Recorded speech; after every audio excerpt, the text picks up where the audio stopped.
14-cü fəsil. Sevinclə kədərin qovşağında. Elturan Hospitalın tək adamlıq palatasında komadan ayılıb sol ayağının kəsildiyini görəndə dərindən sarsılmışdı. Başına gələni xatırlayanda isə Mahirin şəhid olduğunu anlayıb dəli olmuşdu az qala. Ancaq həkim onu inandırdı ki, hadisəni yanlış xatırlayır. Düşmənin cığra basdığı minanı Mahir yox, o özü bastalayıb.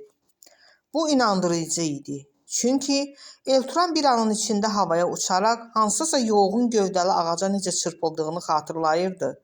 Sonrasını isə xatırlaya bilməzdi. Çünki huşunu itirmişdi.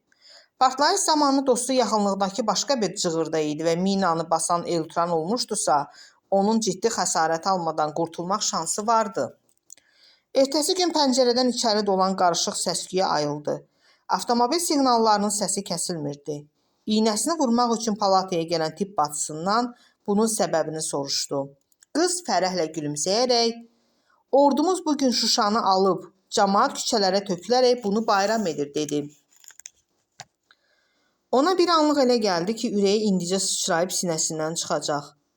Deməli, Şuşa işğaldan azad edilmişdi. Bu artıq tam qələbəyə günlərin yox, saatların qalması demək idi. Hələ 30 il bundan əvvəl 1-ci Qarabağ müharibəsinin yeni başladığı zamanlarda Şuşa batalyonunun komandiri, sonra da milli qəhrəman adı verilmiş Ramiz Qəmbərov, Azərbaycanın ikinci ən yüksək vəzifəli şəxsi Palyaniçkonun "Şuşa kimindirsə, Qarabağ onundur" sözlərinə cavab olaraq əsəbi halda "Şuşa da Azərbaycanındır, Qarabağ da Azərbaycanındır. Ermənilər bura gəlmədilər" demişdi. İndi budur. 30 ilə yaxın işğal altında qalandan sonra Şuşa yenidən öz əsl sahibinin əlinə keçmişdi. Tibb bacısından xahiş etdi ki, onu pəncərənin yanına aparsın. Bu çətin iş idi. Ona qalxıb yeriməsi üçün hələ qoltuq ağacı verməmişdilər. Amma qız sözünü yerə salmayıb, çarpayını düz pəncərənin yanına sürüklədi.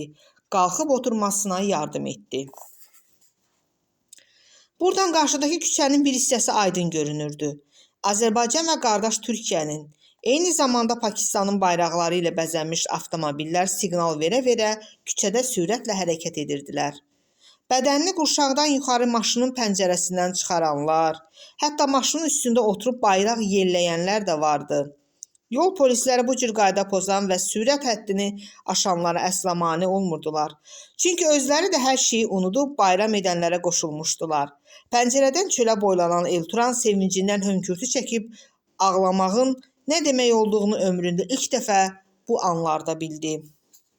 Başındakı ağrı, ayağının kəsik yerindəki sızıltı yadından çıxmışdı. Gözlərindən durmadan sevinc yaşı axırdı. Hələ 6-cı sinifdə oxuyandan Şuşanı görmək həsrəti vardı içində. Tarix müəllimi Yasəf əslən Şuşalı idi. Bu qədim şəhər barədə o qədər içdən, o qədər sevgi ilə danışırdı ki, görmədiyi şəhər Elturanın yuxusuna girirdi. Çox istəyirdi ki, Şuşanı ermənilərdən alınmasında iştirak etsin, amma bu ona qismət olmadı. İndi isə gedib azad Şuşanı gəzmək barədə düşünürdü. Əlbəttə, Mahirlə birlikdə. Dostunu xatırlayanda onun üçün yaman darıxdı. Müharibə bitmək üzrə idisə, deməli Mahir də bugün sabah Bakıya qayıdacaqdı.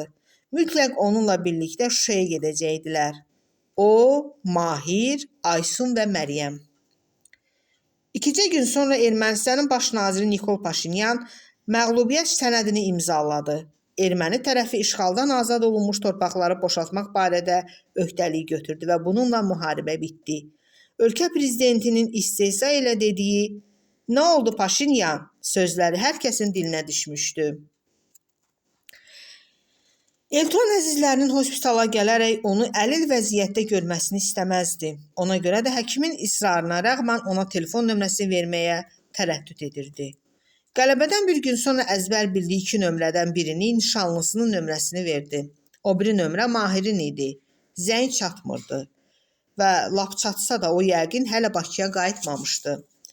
Həkimin Aysun'a açdığı telefon zəngindən 2 saat keçmiş, yaxınlarının ziyarətə gəldiyini bildirdilər. Elturan özünü birtəhər toparlayıb razılıq verdi. Anası, Aysun, Nəzrin, Rəşad, Ələkrəm kişi, Qumru xala və Məryəm içəri daxil oldular. Aysun özünü üstünə ataraq elə çarpaydaca ona sarıldı. Ağlayırdı. Elturan nişanlısını özündən çətinliklə ayırdı. Anası ilə bacısı da onunla görüşmək üçün növbə gözləyirdilər. Aysun onu buraxıb dikələndə diqqətini üstünə sərilmiş adyalın qeyri-normal duruşu cəlb etdi. Onun küncündən tutub cəld hərəkətlə özünə tərəf çəkəndə sol ayağının kəsilmiş olduğunu görüb uca səslə inildədi. Ay mama, vaxtse, deyə üzünü cəngəlləyən anası ona doğru bircə addım atmışdı ki, huşunu itirib döşəməyə sərildi. Rəşad cəld palatadan çıxaraq həkim çağırmağa qaçdı. Məryəm əlləri ilə üzünü qapayıb sakit durmuşdu. Nəzrin saçlarını yolaraq zarıyırdı. Can ay bala, can, Qumru xala fəryad etdi.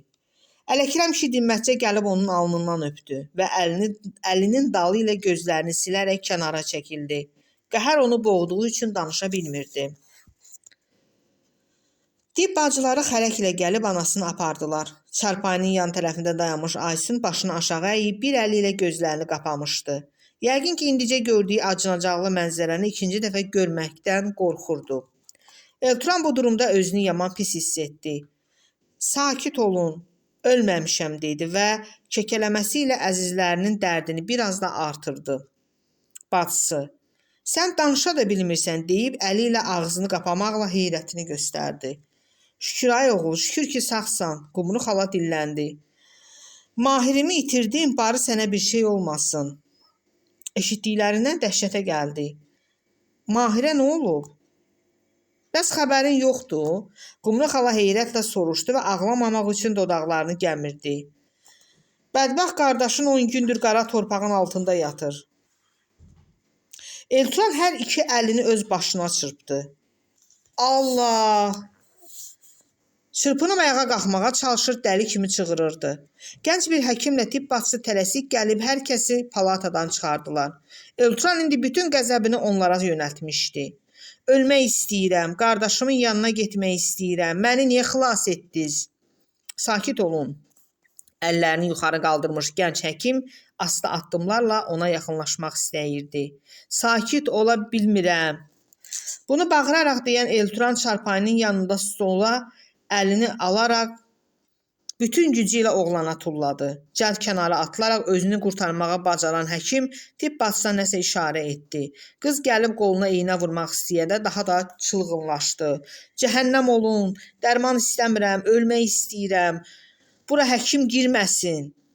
Həkimə tullamağa nəsə axtarsa da tapa bilmədi və bu onu daha da özündən çıxartdı. Bu zaman ağsaçlı cərrah içəri girdi.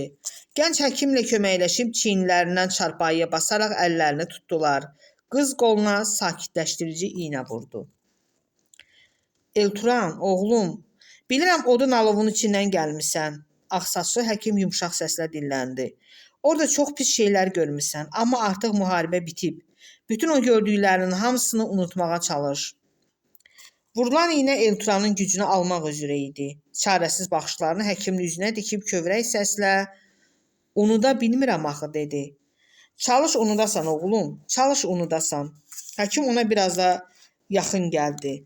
"Siz qəhrəmanlıqla vuruşub torpaqlarımızı düşmən əsarətindən qurtardınız. Azərbaycanı dünyaya qalib ölkə kimi tanıdan siz oldunuz. Amma müharibə şəhidsiz, yaralısız olmur. Deyilənə görə 3000-ə qədər şəhidimiz var. Təkcə bizim peşə yoldaşlarımızdan 9 həkim, 30-dan çox tibb işçisi şəhid olub. Qazaxlı Adil Əfəndiyev, Turqut Xəlilbəyli, sonra Anar Məmmədov. Bunlar hələ mənim şəxsən tanıdıqlarımdır. Gedin buradan." Elturan yenidən əsəbləşib onun sözünü kəsdi. "Mən ölmək istəyirəm." "Məncə buna psixiatr lazımdır." Gənc həkim bunu yaşlı həmkarına nə qədər astadan desə də Elturan eşitdi. "Mənə psixiatr lazım deyil. Dəli özünüzsünüz. Rədd olun buradan." Ağsaçlı həkimin işarəsi ilə hər üçü palatanı tərk etdilər. Onlar çıxandan bir qədər keçmiş, iynə öz təsirini tamamilə göstərdi və Elturanın gözləri qapanmağa başladı. Yuxuda gördü ki, hər iki ayağı yerindədir. Aysunla əl-ələ verib fəvvarələr bağında gəzirlər. 2 saat sonra ayılanda ilk növbədə başını yastıqdan qaldırıb dizdən yuxarı kəsilmiş sarıqlı ayağına baxdı və acı həqiqətlə bir daha üzləşdiyi üçün dözə bilməyib için-için ağladı. Bu vaxt palatanın qapısı açıldı. İçəri qumlar saçlı gənc bir xanım daxil oldu. Əynində qəhvəyinin açıq rəngində köynək, tünd rəngində yubka vardı. Dəhlizə oğrun bir baxış yetirib qapını arxasını örtdü və şirin səslə "Elturan qardaş, gəlmək olar" deyə soruşdu. Cəld gözlərini qurulayıb başı ilə razılıq işarəsi verdi. Gənc xanımın kimliyi onda maraq doğurmuşdu. Qadın gülümsər baxışlarla ona yaxınlaşdı. Stulu çarpayıya lap yaxın çəkərək əyləşdi. "Bir qohumum burada yatır. Qazidir. Ona baş çəkməyə gəlmişdim. Eşitdim bu palatada Elturan adında qazi müalicə alır. Dedim gəlmişkən sizə də baş çəkim. Qazilərimizlə qürur duyuram. Gəlişimlə sizi narahat etmədim ki." "Yox." Qadının danışıq tərzi Elturana xoş gəlmişdi. "Qohumunuzun adı nədir? Bəlkə tanıdım." Mehriban ziyarətçi kiçik pauzadan sonra dilləndi. "Rəhman Nuriyev, Kürdəmirdən." "Tanımıram." "Qohumum olduğuma görə demirəm, həqiqi qəhrəmandır. Bir dəfə Ağdamda yaralanıb, amma döyüşdən çəkinməyib, igidliklə vuruşub. Qucağında neçə şəhid can verib. Axırda Suqovuşanovunda döyüşlərdə ağır yaralanaraq gözlərinin işığından məhrum olub. Heç nə görmür. Yaddaşını da itirib. Həkimlər deyir ki, başına titan qoyublar." Elturan kədərlə başını buladı. "Allah köməyi olsun, ağır dərddir."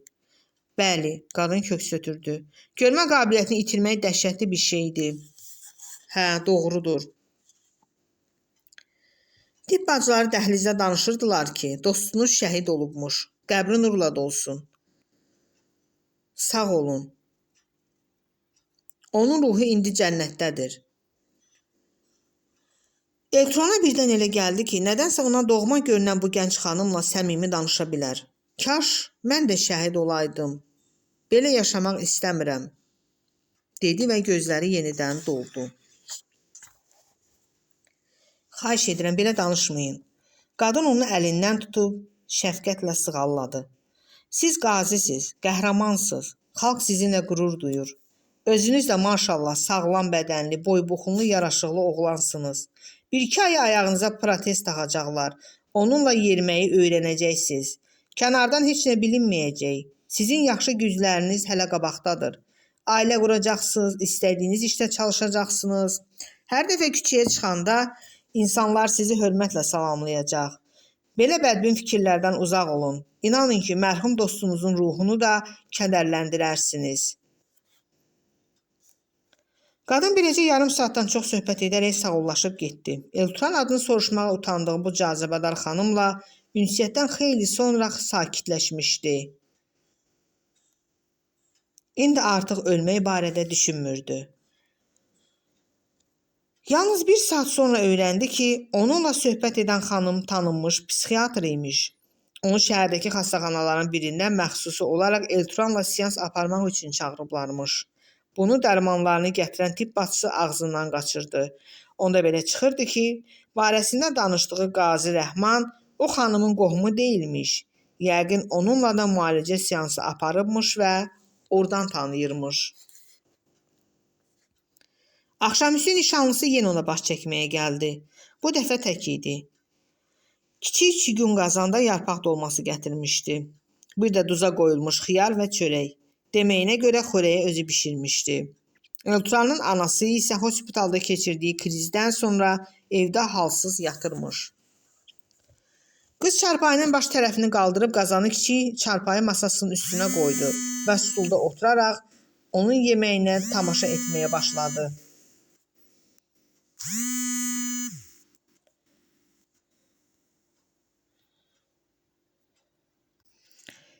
Qız çarpayının baş tərəfini qaldırıb qazanı kiçik çarpayı masasının üstünə qoydu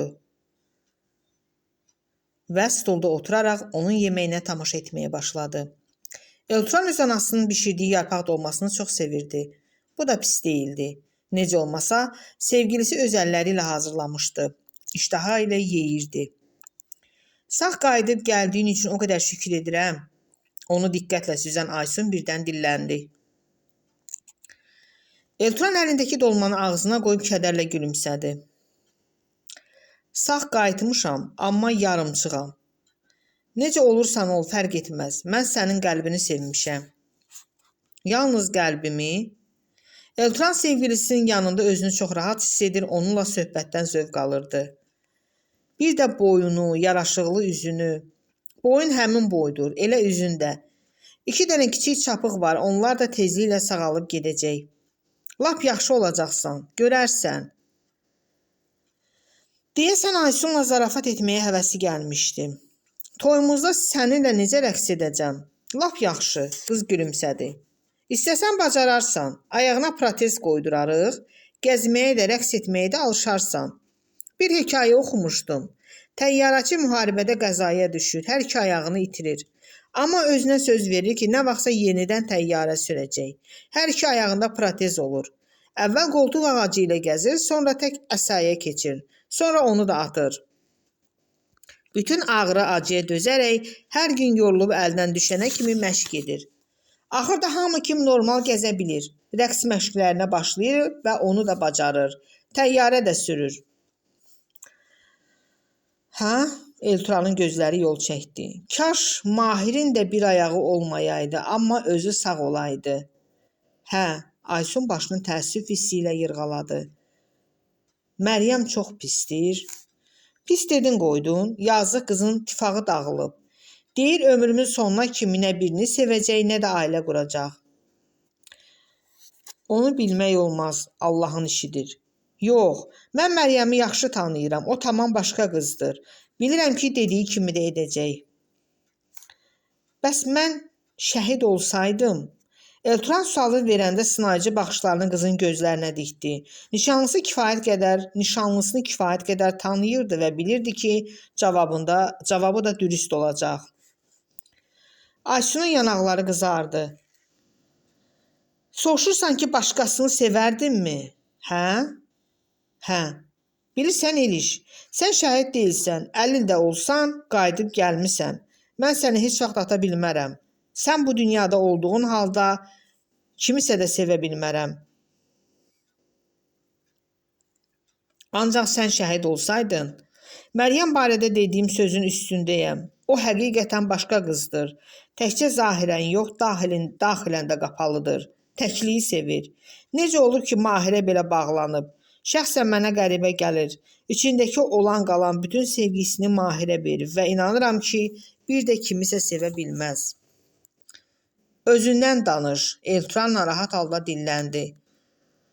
Qaldı mənə indicə sənin dediyin kimi. Bu Allahın işidir. Böyük danışmaq istəmirəm. Sən şəhid olsaydın, ola bilsin ki, nə vaxtsa kimsə sevərdim. Sevib sevilmək insanın özündən asılı bir şey deyil axı.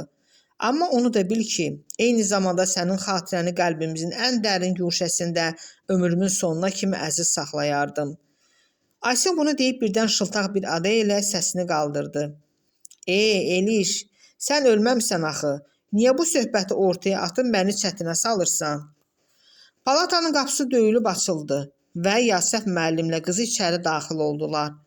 Elturan xörək qazanını Aysun'a verib elə çarpayıdan müəllimini qucaqladı. Kişi arvadını və oğlunu itirəndən sonra sürətlə qocalmışdı. Nəmləmiş gözlərini yaylığı ilə silib, Cahangirlə Mahir məni buraxıb getdilər. Heç olmasa sən yaşa, oğul, dedi. Türkan da içinə meyvə yığılmış market torbasını divarın dibinə qoyub ona əl uzatdı. Şükür qazi kimi qələbə ilə qayıtdın, dedi.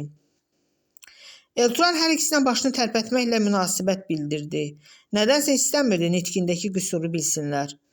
Özünü necə hiss edirsən? Müəllimi soruşdu. Ağrıların varmı? Sual verilmişdi deyə danışmaya bilməzdi. Pərt halda, yox, yaxşıyam, dedi. Kişi bir anlıq tutulsa da arif adam idi. Nə onun qüsurundan söhbət açdın, nə də daha sual verdi ki, danışmağa məcbur qalmasın. Elə özü danışdı. Mən də özün bilirsən, Türkanla tək qalmışam. Türkan müharibədən gələndən sonra yenə universitetə hazırlaşır. Bugün məni gözləyib ki, məktəbdən gəlin, birlikdə sənə baş çəkək. İstəyirəm biləsən ki, şagirdin kimi səninlə fəxr edirəm. Səninlə də, rəhmətli Mahirlə də. Sizi Cahangirdən heç ayırmadım. İnan, indi onların ruhu cənnətdədir. Sən isə qazi kimi qayıdıb gəlmisən. Qazi adı böyük addır, şərəfli addır. Osmanlı İmperiyasının banisi Osman bəy də, böyük Atatürk də bu adı daşıyıblar. Çalış bu ada layiq olasan. Burada üzünü Aysun'a tutdu. Sən də bizim qazi balamızdan müğayət ol, qızım. O, analogu olmayan dəhşətlərin içindən çıxıb gəlib. Sevgiyə çox ehtiyacı var və deməli, sağalması həkimlərdən daha çox səndən asılıdır. Sözünü bitirib yenə Elturana baxdı. Səni yormaq istəmirəm, istirahət elə, biz gedək. Görüşüb doyunca söhbət edərik inşallah. Ancaq yenə deyirəm, unutma ki, sən qazisən. Salamat qalın. Ata ilə qızı sanki vacib işləri varmış kimi palatanı tələsik tərk etdilər və deyəsən çıxarkən heç Elturanın yaxşı yol deməsini də eşitmədilər. Aysun onların ardınca dodaq büzdü. Kişi elə danışır, sanki o deməsə mən səndən müğayət olan deyiləmmiş, dedi və Türkanın qoyub getdiyi market torbasını götürüb içinə baxdı. Alma alıb gətiriblər. Güya alma ilə qarnını doyuracaq sanmış. Elturanın gözləri yenə yol çəkirdi. Müəlliminin gəlişi onu yaman kövrətmişdi. Birazdan Aysun getmək üçün qalxdı. Yaxşı, mən gedim Eliş, sabah yenə gələcəm. Sənə nəsə lazımdır? Telefonum yoxdur. Elturan utancaq halda cavab verdi. Rəşada deyib bir köhnəsini tapsın.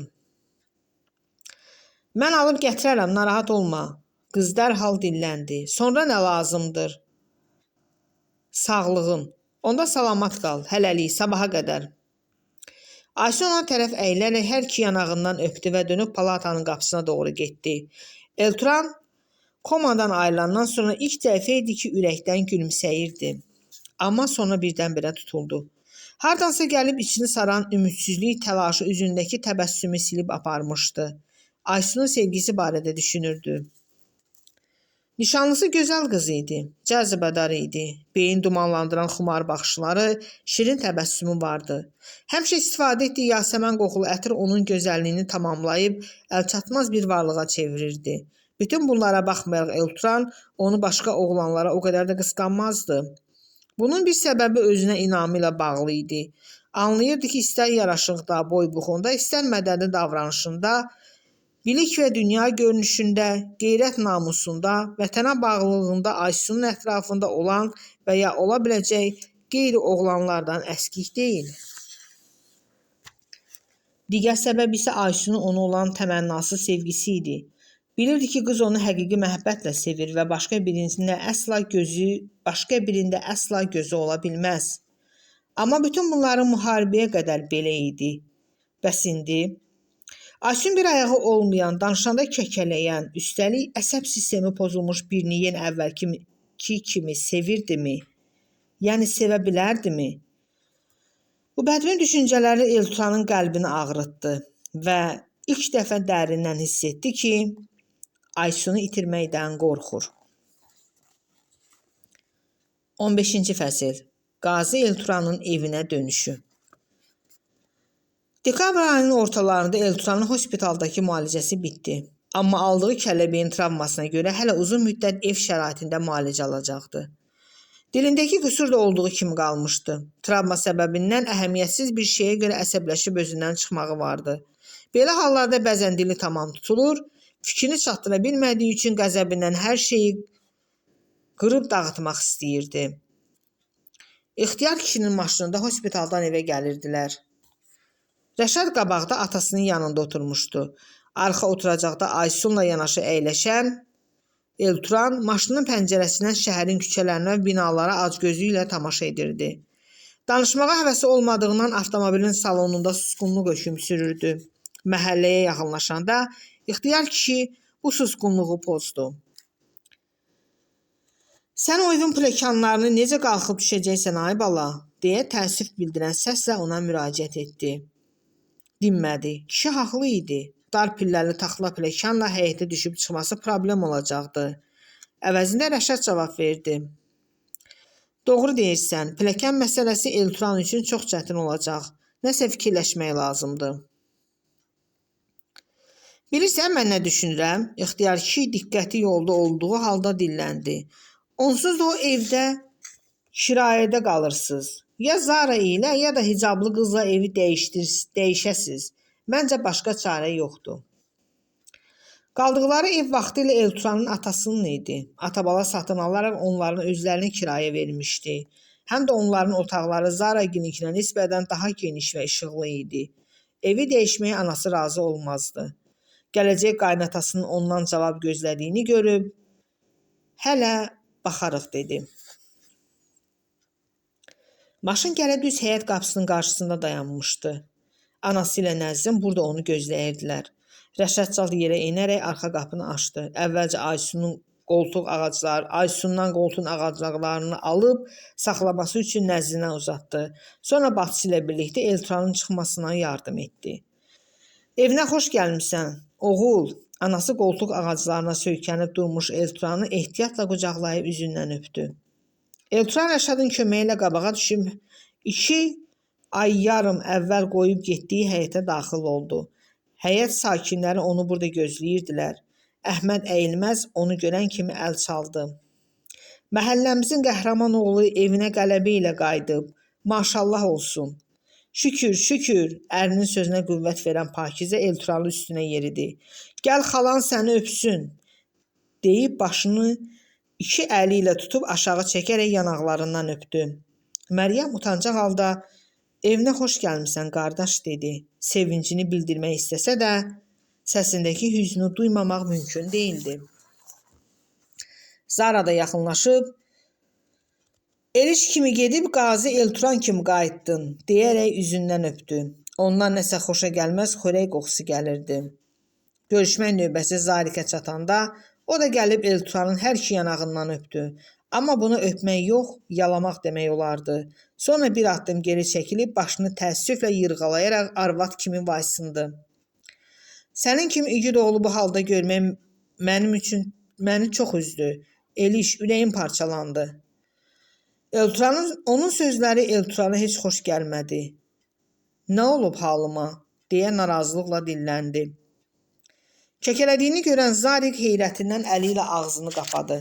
Vay, hələ dilində də problem var. Allah onların başına daş salsın. Necə ki saldı. Elturanın qanı qaralmışdı. Evə çıxmaq üçün pilləkənlə doğru bir addım atanda Əhməd pencəyinin cibindən bir dəftər çıxararaq özünü qabağa verdi. Hələ bir dayan, sənə poema həsr etmişəm, onu oxuyum. Deməli, poema bizim Qazi Elturan adlanır, dedi və dəftəri açıb yazdıqlarını ucadan oxumağa başladı. Əzablı dəqiqələr nəhayət sona yetdi. Əhməd poemasını oxuyub bitirdi və bunu görən anası tələsik, daha uşağı yormayaq, evə çıxıb dincəlsin, dedi. Elturanı pilləkənlə bir təri evə qaldıran Əhmədlə Rəşad onu divana uzandıraraq getdilər. Aysun da mən evə gedim, birazdan gələrəm deyərək onu anası və Nəzrinlə tək qoydu. O gedən kimi Elturan Zarikin arxasınca deyinməyə başladı. Gör mənə kimin yazığı gəlir, it oğlu. Fikir vermə, qurban olum. Anası onu sakitləşdirməyə cəhd etdi. İstədiyindən deyir. Sənin üçün yarpaq dolması bişirmişəm. Gətirim isti-isti ye. Onu dikəldib otuzdurdular. Anası budlarının üzərinə taxta parçası qoyub yeməyi onun üzərinə düzdü. Yeməyə başlayan Elturan onu kədərlə süzən anası və bacısına müraciətlə Ülvidən nə xəbər var, deyə soruşdu. Hospitalda deyib qanını qaraltmaq istəmirdi. Anası ah çəkdi. Ancaq tifil uşağın vəziyyəti yaxşı deyil. Puldan korluq çəkir. Mən də kafedə aldığımla çatdıra bilmirəm.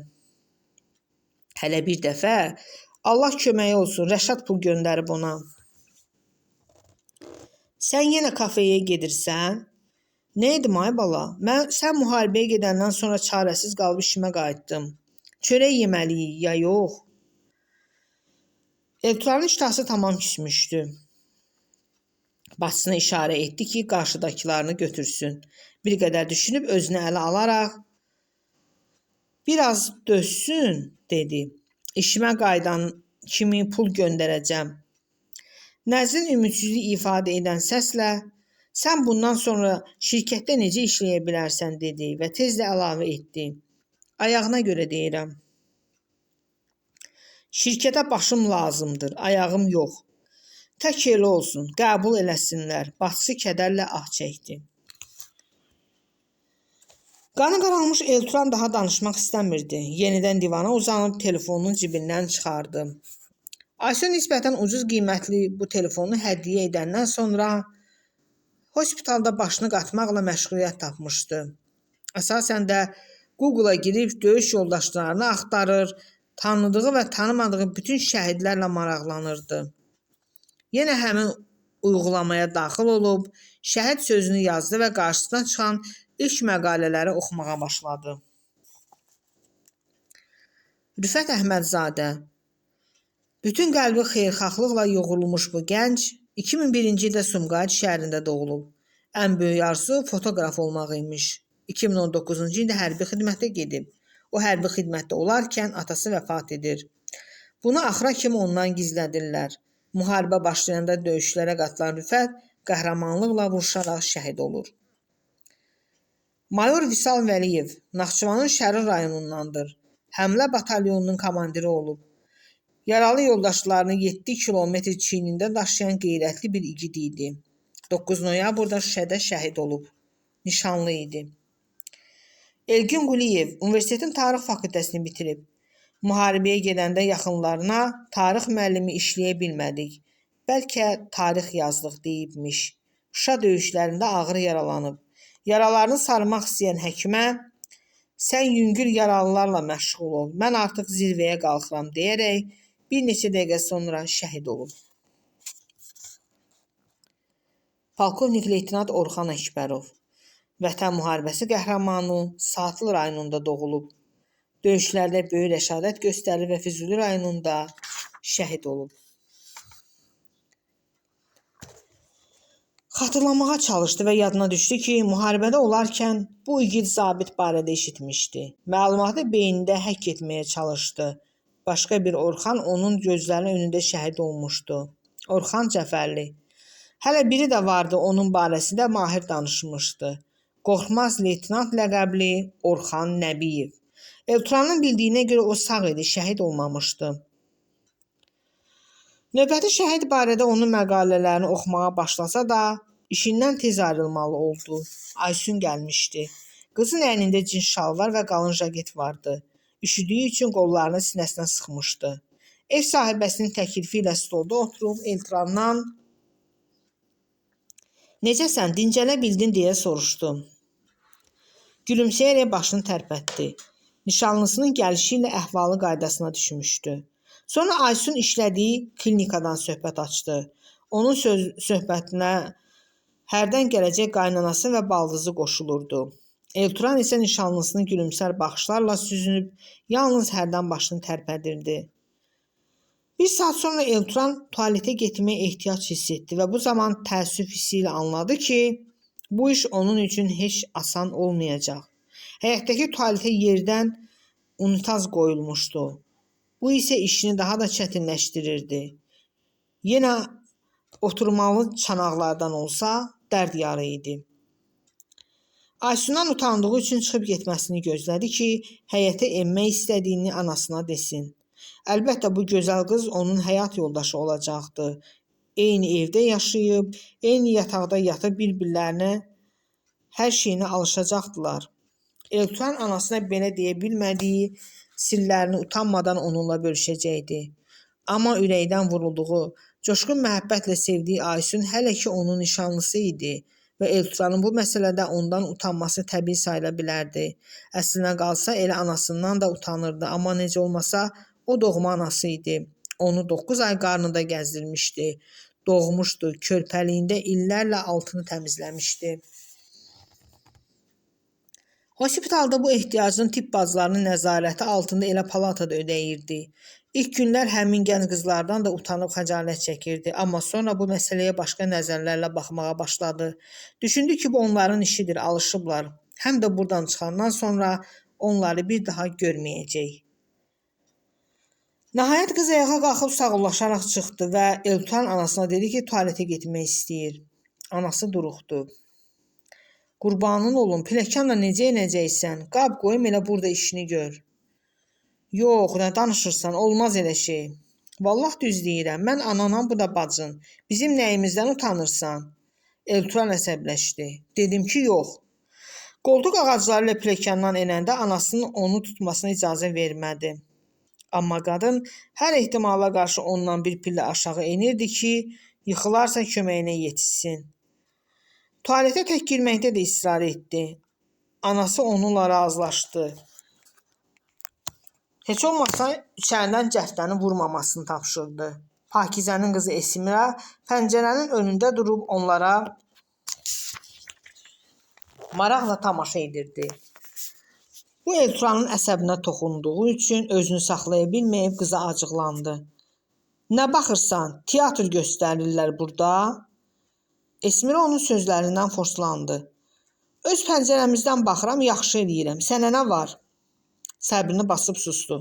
İçəri girəndə anası arxasınca qapını örtdü və bu zaman Pakizənin pəncərədən dediyi sözləri eşitdi. Az mihbarə, bu nə deməkdir? Deməli, bundan sonra pəncərədən baxmağımız yasaq olacaq. Ay Pakizə, anası bacardığı qədər astadan danışmağa çalışdı. Özün bilirsən ki, əsəbləri pozulub. Balaca bir şeyi niyə böyüdürsən? Əsəbləri pozulub, geçsin özünü müalicə elətdirsin. Bəli, bu cəmi 4-5 saat bundan əvvəl həyətə girəndə onun üzündən öpən həmin Pakizə idi. Ona poema həsr etmiş Əhmədin arvadı. Hirsindən ayağı əsməyə başlamışdı. Qoltuq ağaclarını divara söykəmək istəyəndə müvazinətini saxlaya bilməyib yıxıldı. Tappıltı səsinə qapını açıb içəri girən anası onu qaldırmağa çalışsa da bunu tək başına edə bilməyəcəyini görüb tualetdən çıxdı. Bir dəqiqə sonra anasının həyətə daxil olan Zalikdən yardım istəməsi Elturana o qədər ağır təsir etdi ki, göz yaşlarına hakim ola bilmədi. Anası səhəri gün başlarına gələni Mahirin atasına danışıbmış. Kişi elə o gün oturacaq hissəsində dairəvi deşik açdığı bir taxta kətli həyətə gətirib tualetin yanına qoydu və Zaranın bunu görəndə pıqqıldayıb gülməsinə əhəmiyyət vermədən çıxıb getdi. Ancaq Elturan həmin kətildən yalnız 2 gün istifadə edəsi oldu. Rəşad onu görən kimi aparıb küçədəki zibil qutusuna tulladı və yerinə hardansa alıb taksidə gətirdiyi əlillər üçün düzəldilmiş unitazı qoydu. Bu nisbətən rahat idi, amma Elturan yenə də tualetə tək gedə bilməyəcəkdi. Mütləq kimsə onunla həyətə enib unitazı tualetə qoymalı, o çıxandan sonra isə götürməli idi. Bir dəfə qoltuq ağacları ilə pəncərəyə yaxınlaşıb həyətə baxanda Pakizənin Zaraya dediyi ironiyalı sözlərini eşitdi. Bu nə qəşəng kreslodur, ay Zara. Zara güldü. Qazimizindir də, müharibədə qəhrəmanlıqla döyüşdüyü üçün hədiyyə veriblər. Sakitləşici dərmanını yenicə içmişdi. Otağa qayıdıb daha bir həb qəbul etdi və Allaha yalvardı ki, ona səbr versin. Taxta pilləkənlə həyətə enməyə alışmışdı, amma yuxarı çıxmaq onun üçün çox çətin idi.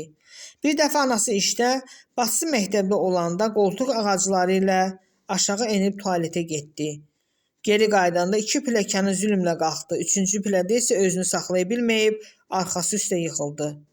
Nə yaxşı ki, döşəməyə başı yox, kürəyi dəymişdi. Gözlərinə qaranlıq çökdü. Ailəm özünə gələndə qalxmaq istəsə də bacarmadı. Qoltuq ağaclarının hərəsi bir tərəfə düşmüşdü. Məryəm də işdə idi. Amma lap elə evdə olsa da onu köməyə çağırmağa qüruru yol verməzdi. Bu vaxt Pakizə pəncərədən baxaraq onu gördü və anasının işdə olduğunu bildiyi halda elə oradan qonşu evə tərəf səsləndi. Mehbarə, ay Mehbarə, ay qız, sənin tifilin yıxılıb qalıb, niyə çıxmırsan həyətə? Sonra isə Elturanın özünə müraciətlə güya üzrxahlıq elədi. Ay bala, evdə kimsə yoxdur. Mənim də gücüm çatmaz sənə. Xəstə adamam. Zara'nın həyasız qəhqəhəsi eşidilirdi. Yanında müştərisi vardı yəqin. 5-10 dəqiqə sonra qapısı açıldı. Getmək üçün sağollaşan kişinin səsini eşitdi. Zara onu yola salırdı. İndicə bu fahişə ilə şərəfsiz müştərisi onu görəcək və yəqin ki, köməkləşib evə qaldıracaqdılar. Bunu düşünəndə bütün gücünü toplayıb pilləkənlə üz yuxarı sürünməyə başladı. Evə çıxanda qapını arxasınca örtə bilmədiyi üçün açıq qoyub sürünərək özünü divana yetirdi və birtəhər dırmanıb arxası üstə uzandı. Qulağına açılıb örtülən həyət qapısının səsi gəldi. Bir dəqiqə sonra əynində nazik ev xalatı olan Zara birbaş otağa daxil oldu. Əlində tutduğu qoltuq ağaclarını divanın yanında divara söykədi və onu təəssüf dolu baxışları ilə süzərək "Dəyərdimi Eliş?" dedi. "Hə, dəyərdimi?" "Nə deyirsən?" Eltran onu anlamadı. "Deyirəm, pəhləvan kimi oğlan idin, gül kimi nişanlın vardı, o cür yaxşı işə girmişdin. Qocalıb ölənə kimi firavan yaşayacaqdın. Öz başından durub könüllü müharibəyə getdin. Ayağını, dilini, beyninin sağlamlığını itirdin. Dəyərdimi?" "Sən bunu anlamazsan." "Xeyr, mən hər şeyi anlayıram. Ağılsız sənsən ki, əlindəki o cür gözəl imkanlara təpi atıb özünü bədbəxt günə qoydun. Sənə canım yanır, ona görə deyirəm bunları. Yoxsa nəyimə lazımdır, özün bilərsən." Sözünü deyərək cavab gözləmədən çıxıb getdi. Bir neçə gün sonra müharibədə göstərdiyi şücaətlərə görə təltif olunduğu vətən uğrunda, döyüşdə fərqlənməyə görə və Füzulinin azad edilməsinə görə medallarını gətirib evlərində verdilər. Mahirin ölümündən sonra layiq görüldüyü eyni adlı medalları isə Ələkrəm kişiyə təqdim etmişdilər. Zaman keçdikcə qoltuq ağacları ilə gəzməyə, evdə tək olanda qalxıb geyinməyə, anasının bişirib qoyduğu xörəyi qızdırıb yeməyə alışırdı. Bir gün əskər paltarını geyib medallarını taxdı. Həyətə enib oradan küçəyə çıxdı. Məhəllənin mərkəzi küçəsi ilə yeridi. Onu görənlər maraqla baxırdılar və bu Elturana qürur verirdi. Ona qəhrəman kimi baxdıqlarını düşünür və çox istəyirdi ki, yaxınlaşıb müharibə barədə suallar versinlər. Amma belə bir şey olmadı. Yorulduğunu görüb geri qayıtdı. Öz həyətlərinə yox, qonşu həyətə girdi. Fəridgilin evindən gür musiqi səsi gəlirdi. Rus mahnıları oxudurdular. Yəqin Dilarə idi. Ələkrəm kişi də, Aysun da, Rəşad da işdə idilər. Çətinliklə də olsa masanın arxasında oturub Qumru xalanı səslədi. Bu zaman əlində aftafa tualetdən çıxan saqqallı onu görüb istehzalı baxışlarla süzdü. "Necəsən Qazi qardaş?" dedi. "Nə oldu? Qarabağı alıb gəldin? Görürəm dəmirdümünü də taxmısan yaxana. Elə bilirsən qələbə qazandınız? Hər şey qurtardı? Yox, o qalan torpaqları sizə verməyəcəklər. Hələ aldıqlarınızı da təzədən geri qaytaracaqlar." "Şərəfsiz oğraş." Əsəbləşmiş Eltran bunu deyib yerindən qalxmağa cəhd etsə də bacarmadı. Kinayə ilə irişən saqqallı, "Bu da vaxtki deyil, üstümə hücum çəkirdin. İndi məni heç nə eləyə bilməzsən. Çünki taykıç bədbəxtin birisən," dedi və dönüb evinə girərək qapını arxasınca örtdü. Eltranı sakitləşdirmək üçün özünü zorlayıb şəhid dostunun anasını təkrar səslədi. Səsi eşidən Nahidə arvad pəncərədən baxdı. "Qumru bazara gedib," dedi və özü aşağı enib masanın arxasında oturdu. Sözlü adam oxşayırdı. Üzündə kədər, bir qədər də soyuqluq vardı. Nəhayət dərindən köks ötürərək dilləndi. "Necəsən ay bala, özünü necə hiss edirsən?" "Yaxşıyam," Elturan cavab verdi. Gələcək qaynanası onun kəkələməsinə üzünü turşudaraq başını buladı. "Amma görürəm heç yaxşıya oxşamırsan. Müalicənin də bir xeyri olmur." "Olacaq. Məni şağandakı..." Nahidə dinləməkdən bezib ona kömək etmək istədi. "Şağan reabilitasiya pansionatını deyirsən?" "Hə, məni ora göndərəcəklər." "Nə olsun? Orada səni müalicə edib əvvəlki halına gətirə bilməyəcəklər ki. Mən başqa şey demək istəyirəm. Yəni bu işin axırı necə olacaq? Nəyin axırı? Gəlib istədiniz o cür gözəl, ağıllı, kamallı qızımı verdik sənə. Özün bilərsən. Nə qədər istəyəni vardı, amma dedik sən də normal oğlansan. Təhsilin var, yaxşı işin gücün olacaq. Bəs sən nə elədin? Aysunun taleyini, gələcək xoşbəxtliyini heçə sayıb könüllü müharibəyə getdin. Sən hərbçi deyildin axı, ixtisasçı idin. Lazım idi mi bu sənə? Söhbətlərindən inciməyi, doğru söz acı olar deyiblər. Mən anıyam, qızımın gələcəyini düşünmək mənim vəzifəmdir.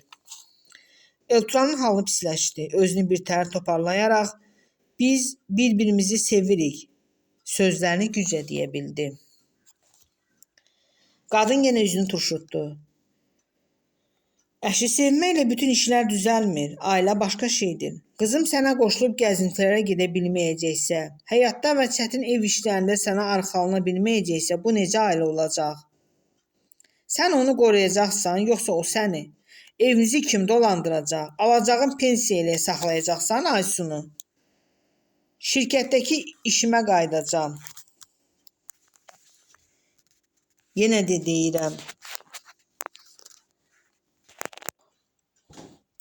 deyirəm, sözlərimdən inciyib eləmə. Mən həqiqəti danışıram. Nə də bu söhbəti Aysuna deyib, ana-bala arasında söz-söhbət yaratma. Papağını qoyub düşün. Elə bilmə, sənə canım yanmır. Yox. Ürəyim sızıldayır sənin üçün. Cavan yaşında bu günə qalmısan. Necə sızıldamasın ürəyim? Amma əsas bir ana kimi Aysunun gələcəyini düşünməliyəm. Elturanın gözləri dolmuşdu. Demək istədiyi söz çox idi, amma daha danışa bilmirdi. Nə yaxşı ki, bu məqamda Qumru xala bazardan qayıdıb gəldi. Nahidə, harda qalmısan ay Qumru? Elturan balamız bayaqdan səni gözləyir, deyərək evinə qalxdı. 16-cı fəsil. Gecənin sirli qonağı. Gecədən keçirdi. Anası ilə bacısı artıq 1 saat olardı ki, yatmaq üçün arxa otağa keçmişdilər. Səsləri gəlmirdi. Elturan da otağın işığını söndürüb divandakı yatağına girmişdi. Amma yuxusu gəlmirdi. Pəncərəni titrədən küləyin vıyıltısını dinləyərək ailəsi barədə düşünürdü. Artıq yanvarın axırları idi. 1 aydan çoxdur, hospitaldan çıxsa da hələ gələcək işi gücü barədə bir plan qura bilmirdi.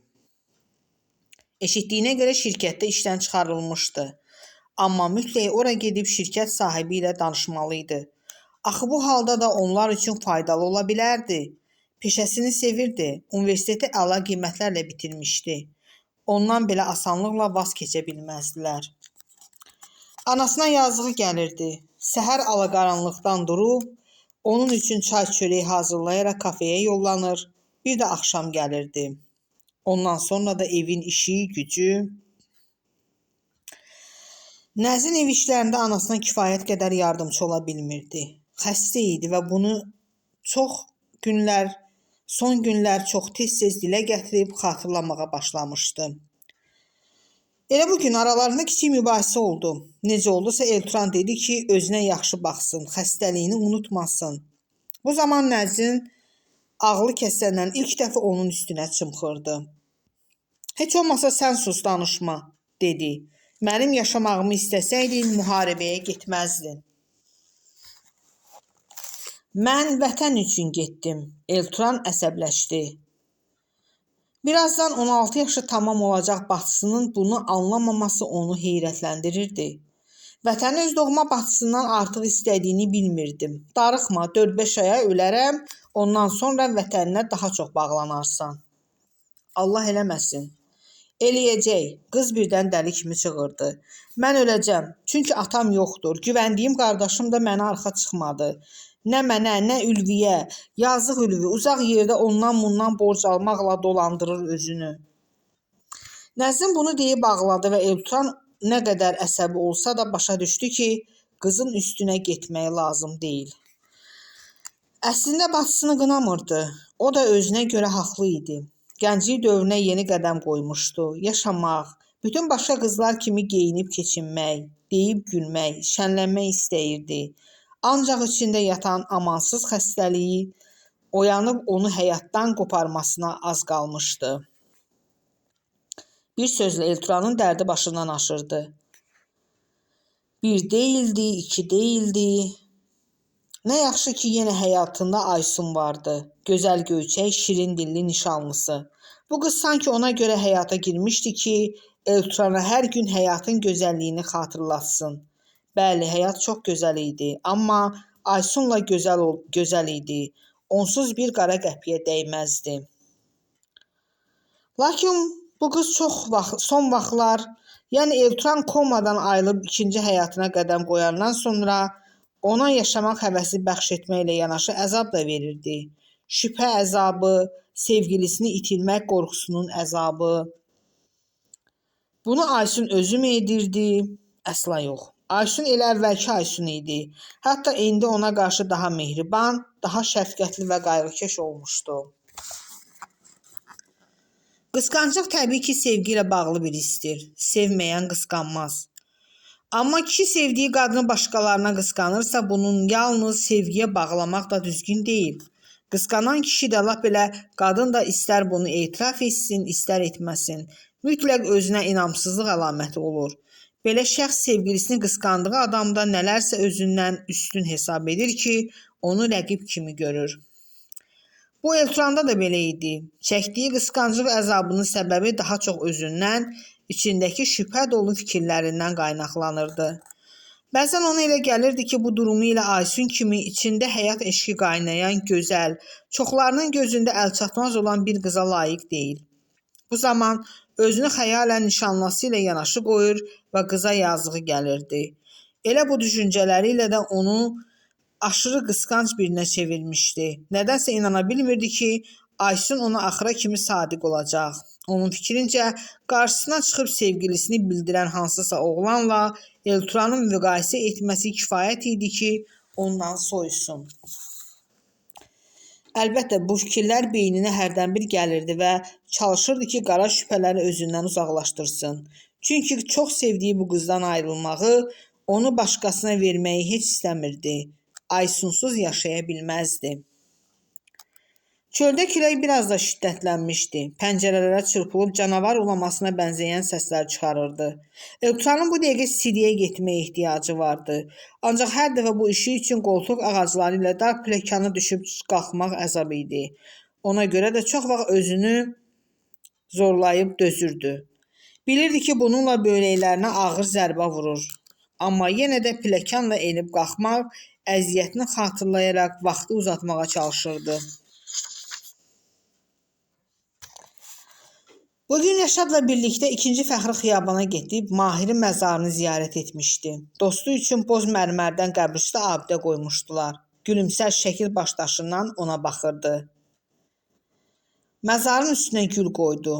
Sənin üçün çox darıxmışam, Mahir deyib göz yaşı tökdü. Elə Rəşad da dolub durmuşdu. Ağlamağını güclə saxlayırdı. Əlini uzadıb kətrin üstündəki telefonunu götürdü. Adlar yazılmış bölməyə girərək şəhid dostunun adını ekrana gətirdi. Aysun ona yeni telefon alanda dostu artıq həyatda olmasa da birinci onun adını və nömrəsini, yalnız ondan sonra digər yaxınlarını qeyd etmişdi. Birdən ağlına nə gəldisə ekrandakı nömrənin zəng et düyməsini basaraq telefonu qulağına yaxınlaşdırdı. Bu nömrəyə zəng çatmır. Telefon ya söndürülüb, ya da əhatə dairəsi xaricindədir. Sözlərini dinləyib təkrar zəng etdi. Mahir, aç telefonu, nə olar aç, deyə kövrək səslə pıçıldadı. Sonra bir də yığdı nömrəni. Bir də eşitdiyi isə eyni sözlər idi. Bu nömrəyə zəng çatmır. Göz qapaqları qapanmağa başlayanda telefonu əlindən sinəsinə düşdü. Bir dəqiqə keçmiş, həyətin işıqları söndü. Otaq zülmət qaranlığa qərq oldu. Yalnız telefonun ekranı yaxın ətrafını cüzi işıqlandırdı. Evin giriş qapısı birdən-birə açılaraq soyuq havanı içəri doldurdu. Hamısı küləyin işi idi. Yəqin evin damından keçən köhnə elektrik məftillərindən hansınasa qırmışdı. Düşündü ki, qalxıb qapını bağlamalıdır, amma içinə dolmuş qəribə bir sirli duyğu ruhunu ondan alıb aparır, cisimlər yerində dikəlməyə belə imkan vermirdi. Bu zaman ona elə gəldi ki, küləyin açdığı qapıdan kimsə evə daxil oldu və onun uzandığı divana doğru gəlir. Qeyri-ixtiyarı qorxub üşürgələndi. Lakin azacıq sonra gələnin kim olduğunu tanıdı və sevincindən "Mahir, bu sənsən" deyə az qala çığırdı. "Hə, mənəm" deyə dostu aramla dilləndi. "Biraz sakit ol, anan oyanmasın." "Sən hardan gəldin axı?" Elturan soruşdu və birdən-birə özü də fərqinə vardı ki, kəkələmir, sərbəst danışa bilir. "O biri dünyadan," Mahir cavab verdi. "Cənnətdən." Elturan kövrəldi. "Bəs indiyə kimi niyə gəlmirdin?" "Gəlirəm. Hətta bəzən lap yanınızda gəzir ruhum.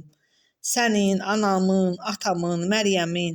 Amma ruhunuzla əlaqəyə girə bilmədiyim üçün qayıdıb gedirəm." "Niyə?" "Çünki ruhunuz narahatdır. Gözləyirdim ki, rahat olasınız. İlk dəfə səninlə danışıram. Bugün məzarımın başında sənin üçün darıxmışam dedin. Dözə bilməyib gəldim ki, narahat da olsan səninlə ruhumuz qovuşsun. Söhbət edək." "Oradan danış Mahir." Elturan yalvarış dolu səslə dedi. "Cənnət necə yerdir? Bizim eşitdiyimiz kimi bütün nemətlər başdan aşır, hə? Hər gün sevinç, çal-çağır var, həm də əbədi." "Yox," şəhid dostu başını buladı. "Elə olsaydı bezərdi. Cənnət bizim üçün cəhənnəmə çevrilərdi. Biz orada heç nə yeyib içmirik. Sizin dünyada insanların təmas sala biləcəyi heç bir şeyə ehtiyacımız yoxdur. Amma əvəzində qəlbimiz rahatdır. Allahın nuruna bürünmüşük. Anlada bilirəmmi?" "Doğrusu o qədər də yox. Ən əsası belə başa düşdüm ki, orada heç kədər nədir bilmirsiniz." "Elə deyil," Mahir gülümsədi. "Bizi manqurtlaşdırmayıblar ki, əzizlərimizin başına gələn pis işləri duyanda kədərlənirik. Ruh olaraq əzab çəkirik, narahatlıq içində çırpınırıq. Məsələn, dünən tanımadığım bir cənnət yoldaşım çırpınıb fəryad edirdi. Həyat yoldaşının və azyaşlı uşaqlarının hələ də ağır maddi durumda olduğunu duymuşdu." "Çox təəssüf edirəm, əlbəttə. Kim olsa əzab çəkər. Sən özün necə, orada rahatsan?" "Hə, rahatam, çünki qalib gəldik. Qanımız yerdə qalmadı. Hələ sən yanıma gələndən sonra daha da rahat olacağam.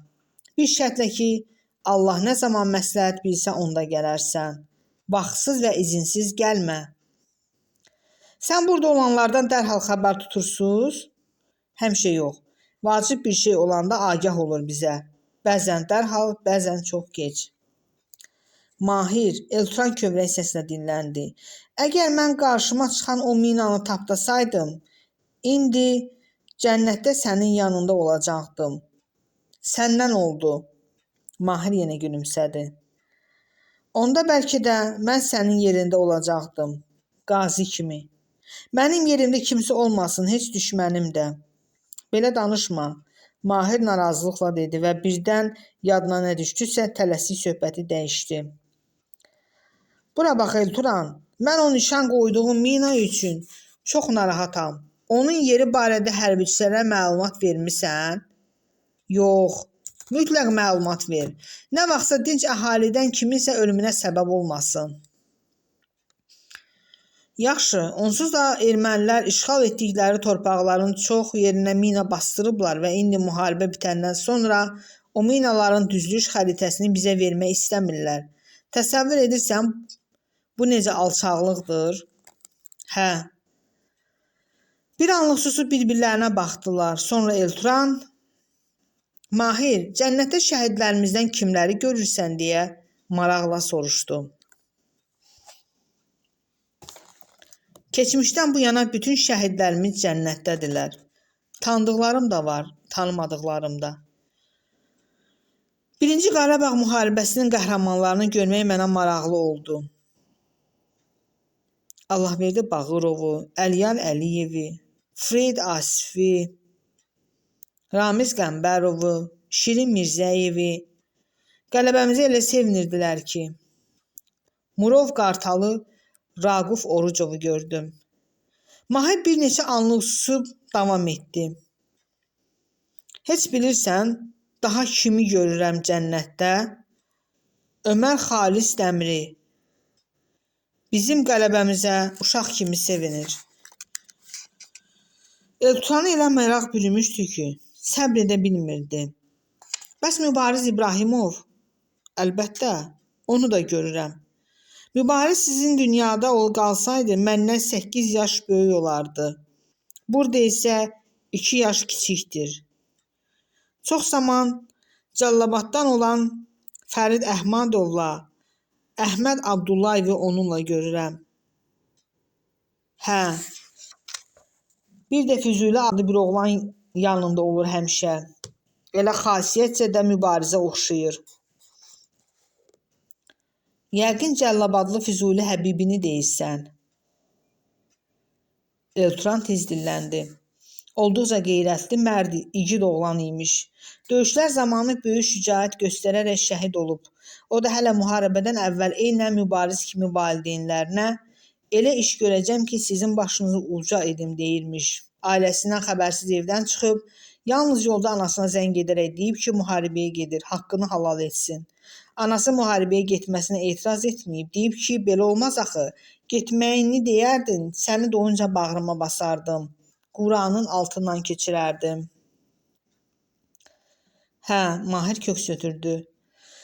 Bir də Mübarizlə bir yerdə bir neçə dəfə Rauf Əsgərovu görmüşəm.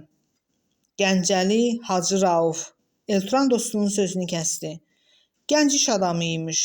Təmənnasız xeyrsevərliyi ilə Gəncədə ad qazanıbmış. Şəhərin neçə mağazasında kifayət qədər çörək alıb qoyurmuş ki, ehtiyacı olanlar gəlib havaya aparsınlar. Mübarizə həsr olunmuş Qisas gecəsi romanı yadındadır. Rauf onu dəfələrlə oxuyurmuş. Hər kəsə təbliğ edirmiş və deyirmiş ki, mən də nə vaxtsa Mübariz kimi şəhid olacam. Füzuli rayonunda neytral zonadan şəhidlərimizin nəşini çıxararkən vurulub. 3 uşağı yadigar qalıb. Bunları hardan belə əzbər bilirsən? Mahir təəccübləndi. Hər gün telefonumda şəhidlərimiz barədə məlumatları oxuyuram. Oradan yadımda qalır. Hə, anladım. Daha kimi görmüsən cənnətdə? Polad Həşimovu görürəm. Üzündə həmişə xoş təbəssüm olur. Bir dəfə də mənə baxıb gülümsədi. Briqada komandiri qəhrəman Kəlbəcərli Anar Əliyevi də bir dəfə onun yanında gördüm. Jurnalist Çingiz Mustafayevi görürəm. Xudayarın da ruhu şaddır qələbəmizə görə. Onu ilk dəfə görəndə istər-istəməz gülümsədim. O da gülüb əli ilə öz yanağını göstərdi. Demək istəyirdi ki, sən də güləndə yanağın mənimki kimi çökəlir. Hə, bir də Orxanı gördüm. Hansı Orxan? Elturan cəld soruşdu. Orxan Nəbiyevi deyirəm də, Qorxmaz leytinant ləqəbli qəhrəmanı. Onun bizi mühasirədən necə xilas etdiyini sənə danışmışdım. Yadındadır? Yaxşı yadımdadır. Deməli, o da şəhid olub. Hə, bizi xilas edəndən bir neçə gün sonra Suqovuşan döyüşlərində şəhid olub. Snayperlə başından vurublar. Allah rəhmət eləsin, Elturan dedi və tez də əlavə etdi. Hamınıza. Amin qardaş.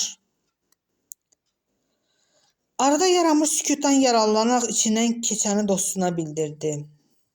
Mən şəhid ola bilmədiyimə görə ən çox da səndən ayrı düşdüyüm üçün çox bədbinəm Mahir. Nahaq. Şəhid dostu onun başını buladı. Qazilik şəhidlikdən sonra ən yüksək, ən şərəfli məqamdır. Bunu unutma.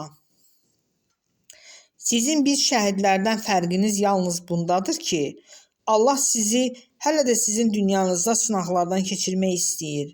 Əgər onun sizə verdiyi ikinci ömrünüzdə ağır günah işlətməz, dünyanızı dəyişəndə cənnətdə bizimlə görüşə biləcəksiniz. Biz yenə də bir yerdə olacağıq. İnşallah Mahir, inşallah. Xəbərin varmı? Burada qazilər intihar edirlər. Onlara laqeydlik göstərən, haqsızlıq edən məmurların ucbatından həyatına qəsd edənlərin sayı artır. Bax, bu çox pis şeydir. Mahir təəssüflə dilləndi. İntihar Allahın nəzərində ağır günah sayılır. Başa düşürəm, özlərinə qarşı gördükləri haqsızlıqlardan beziblərmiş o qazilər. Amma mənim düşüncəmə görə, əgər bir insan intihar edirsə, deməli onun ətrafında bircə nəfər belə ürəkdən sevəni yox imiş. Çünki yaşama səbəbi üçün tək bir nəfərin sevgisi kifayətdir. Hə, düz deyirsən, qardaş. Şəxsən məni bu həyatda bağlayan Aysunu sevməyim və daha çox da onun mənə olan sevgisidir. Mahir ürəkdən gülümsədi. Allah sizi bəxtiyar eləsin, dedi və tez də əlavə etdi. Bayaqdan elə məni soru-suala tutursan, biraz da sən danış. Aysunla nə zaman evlənirsən? Məryəm nə edir, nə düşünür mənim barəmdə? Sənin ilin çıxmasa toy etməli yaxı, amma münasibətimiz yaxşıdır. Hərdən mən incidirəm onu. Əsəblərim pozulub, bilirsən. Kəlləbeyin travması almışam partlayışda. Aysunu incitmə, o çox yaxşı qızdır. Qədrini bil. Gözüm üstə qardaşım. Mahir kədərli bir ah çəkdi. Məryəm nə düşünür? Elturanın üzünə təbəssüm qondu. Məryəm bacım çox sədaqətli qızdır. Bunu demişdi ki, Mahir qapıya doğru çəkilib birdən-birə yox oldu və Elturan bunun səbəbini anlamamış arxa otaqdan çıxıb gələn anasının səsini eşitdi. Külək zəhirmar bu qapını necə açdı axı? Gəlmə, bütün gücü ilə qadının üstünə qışqırdı. Geri qayıt. Qəzəbli səsindən diksinib qorxan anası yerində dayandı. Sonra qapıya doğru gedib onu örtərək cəftələdi və yalnız bundan sonra ona yaxınlaşdı. Nə oldu Eliş? Niyə yatmamısan? Pis yuxu görürdün yenə? Elturan ağlayırdı. O gəlmişdi. Sən girdin, mane oldun söhbətimizə. Kim gəlmişdi bala? Mahir. Allah qorusun, anası əlləri ilə üzünü tutdu. O ölüb axı, bura necə gələ bilər?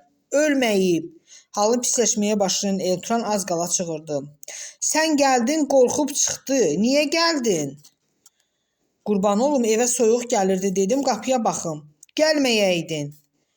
Qələt eləyib gəldim. Ayaqlarım sınaydı kaş. Razı qaldın? Elturan anasının bu eyhamlı sözlərindən biraz da pis olub, yatağında dəli kimi çırpınmağa başlayanda arxa otağa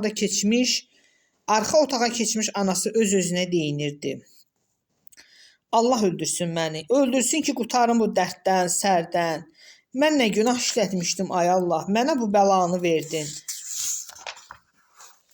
Sonra səsküyə ayrılmış Nəzimlə astadan nəsə danışırdılar.